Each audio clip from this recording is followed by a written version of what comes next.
Coucou tout le monde, en ce vendredi et dernier jour de la semaine, je vous retrouve pour deux schémas que je vais vous proposer.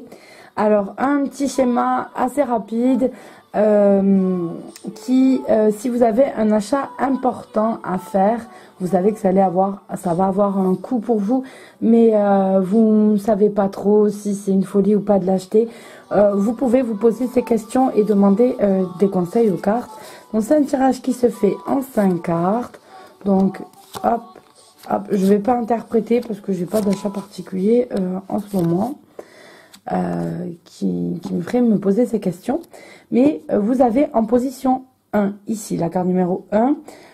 Est-ce que cet objet, vous en avez réellement besoin pour tout le temps ou est-ce que vous pouvez l'emprunter à quelqu'un? Donc voilà la question à poser. Voilà la question qu'on se posera dans la première carte.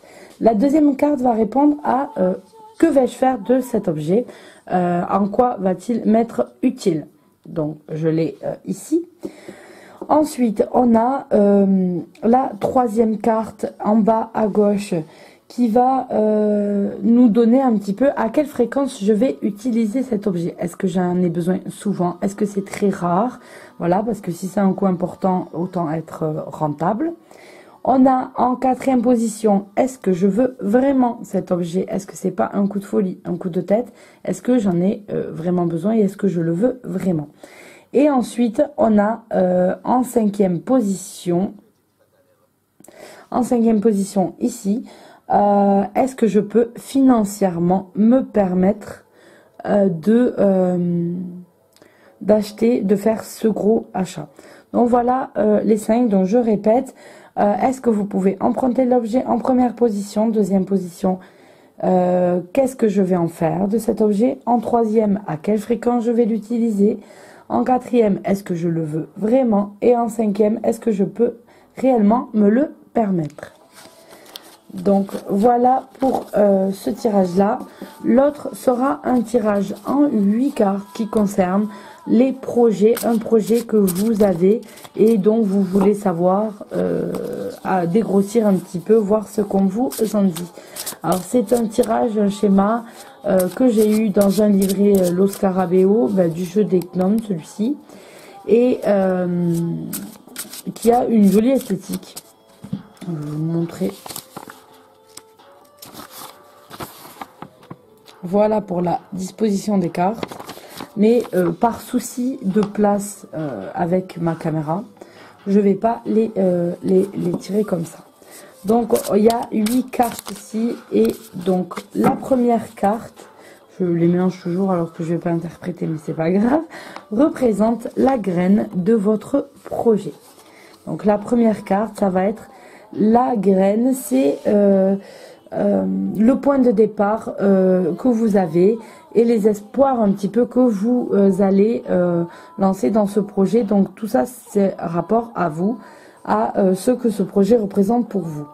Ensuite vous avez la carte qu'ils appellent le vase qui est en deuxième position et qui va représenter les conditions autour de votre situation mais que vous ne gérez pas, c'est-à-dire quelque chose qui est extérieur à vous et qui agit en ce moment, un petit peu les énergies qui agissent en rapport avec vous et ce projet actuellement. Vous avez en troisième position la carte de la Terre. Donc, la carte de la Terre va représenter les ressources que vous avez à disposition pour mettre en place ce projet. Ensuite, vous allez avoir en carte numéro 4 les racines, c'est-à-dire le début du projet, c'est le tout, les prémices, le tout début. On est dans les racines, ce qui va ancrer votre projet et qui pourra ou pas le mener à terme. Donc comment va se passer le début? Vous avez, une fois que vous avez les racines, le tronc. Donc on part sur une base d'arbre. En cinquième position, vous avez le tronc qui va être le centre du projet. Quel sera son pilier? Sur quoi ça repose essentiellement? Vous avez en sixième position les feuilles de cet arbre. Donc les feuilles, ça va représenter un petit peu la façon dont les autres voient votre projet et la place que cela occupe dans le monde extérieur. Quand vous voyez un arbre, vous voyez surtout sa grosseur parce qu'il a beaucoup de feuilles, il est touffu. Voilà, donc c'est cet aspect-là, c'est ce qu'on voit de l'extérieur, ce que les gens en pensent. Et voilà. En 7e position, vous avez la fleur. La fleur, c'est la partie finale du projet, c'est les conséquences, c'est le résultat en fait que vous allez avoir de votre projet. Et vous avez en 8e position l'eau. L'eau, ça permet à votre projet de vivre. Votre projet, une fois qu'il est fait, qu'il est lancé, même s'il fonctionne, il faut quand même toujours apporter de l'eau, comme un arbre, hein, il a besoin de l'eau pour vivre. Donc c'est qu'est-ce que vous allez devoir apporter à ce nouveau projet pour qu'il puisse continuer à se développer. Donc voilà pour ce tirage que je trouve assez intéressant. Et donc j'avais pris ces cartes parce que je les trouve rigolotes et que je vous les avais pas trop montrées. Et c'est vrai que dans mon petit carnet j'avais pris note de ce schéma que je trouvais intéressant. Donc rappelez-vous, ça va être la façon dont vous avez les espoirs, ce qui vous concerne vous avec ce projet, ce que vous ressentez vis-à-vis de ce projet. Vous avez en 2e condition les énergies qui se trouvent actuellement autour de cette situation entre vous et votre projet.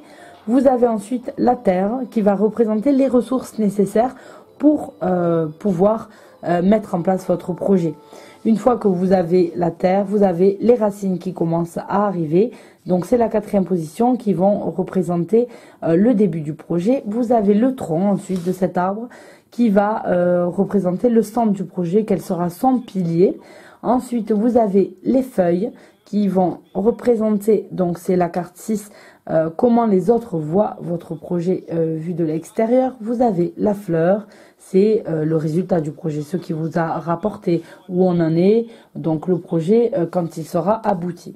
Et ensuite vous avez ce que vous devez apporter à votre projet pour qu'il soit continue du moins à se développer et à devenir ce que vous le souhaitiez ou peut-être à grandir.